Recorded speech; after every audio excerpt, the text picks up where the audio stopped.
என்னுடைய பேர் தமிழரசி. இப்போ நடந்து முடிஞ்ச சிவில் சர்வீஸ் தேர்வில் வந்து நான் ஆல் இண்டியா ரேங்க் 861 செக்யூர் பண்ணியிருக்கேன். இது என்னோட 6th அட்டெம்ப்ட். இதுக்கு முன்னாடி வந்து லைக் 5 அட்டெம்ப்ட்ஸ்லையுமே வந்து என்னால் ப்ரிலிம்ஸ் கிளியர் பண்ண முடியல. ஸோ தொடர்ந்து இந்த 6 வருடமாக வந்து நான் ஒர்க் பண்ணிகிட்டே ஐடியில் ஒர்க் பண்ணிகிட்டே பேரலாக படிச்சுட்டு இருந்தேன். இவ்வளோ ஃபெயிலியர்ஸ் இருந்தபோது கூட இந்த 6th அட்டெம்ப்ட் ப்ரிலிம்ஸ் நான் கிளியர் பண்ணும்போது சார் வந்து நான் அப்ரோச் பண்ணேன்.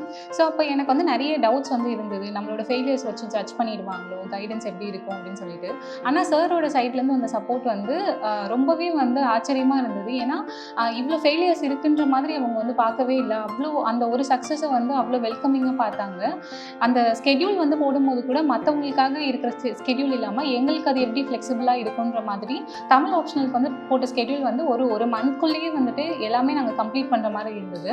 ஸோ அது வந்து எனக்கு ரொம்பவே வந்து இனிஷியல் ஸ்டேஜில் ரொம்ப பாசிட்டிவாக இருந்தது. அதுக்கப்புறம் செஷன்ஸ் போகும்போது கூட எல்லா சிலபஸையுமே வந்து ஒரு மணி நேரத்தில் ஒரு டாபிக் வந்து கவர் பண்ணிடுவாங்க. அந்த செஷன் வந்து ஒரு கிளாஸ் கவனிக்கிற மாதிரி இருக்காது, ரொம்ப என்ஜாய் பண்ணுற மாதிரி இருக்கும். அந்த செஷனுக்குள்ளே நம்மளே போயிட்டு அந்த விஷயங்களை பார்க்குற மாதிரி இருக்கும். ஸோ அது எனக்கு வந்து மெயின்ஸில் வந்து ஆன்சர் எழுதும் போது ரொம்பவே வந்து ஹெல்ப் பண்ணுச்சு. ஸோ ஒவ்வொரு செஷனுமே வந்து சார் வந்து நடத்துவாங்க. அதை பண்ணிட்ட பிறகு வந்துட்டு ஒரு செட் ஆஃப் கொஸ்டின்ஸ் கொடுப்பாங்க. டெய்லி டெஸ்ட் நாங்கள் எழுதிட்டு இருந்தோம். அந்த மெயின்ஸ் எழுதுறதுக்குள்ளேயே வந்து 2 வாட்டி நாங்கள் வந்து ஃபுல் சிலபஸ்மே வந்து டெஸ்ட் எழுதிட்டோம். ஸோ அது ரொம்ப ரொம்ப ஹெல்ப்ஃபுல்லாக இருந்துச்சு.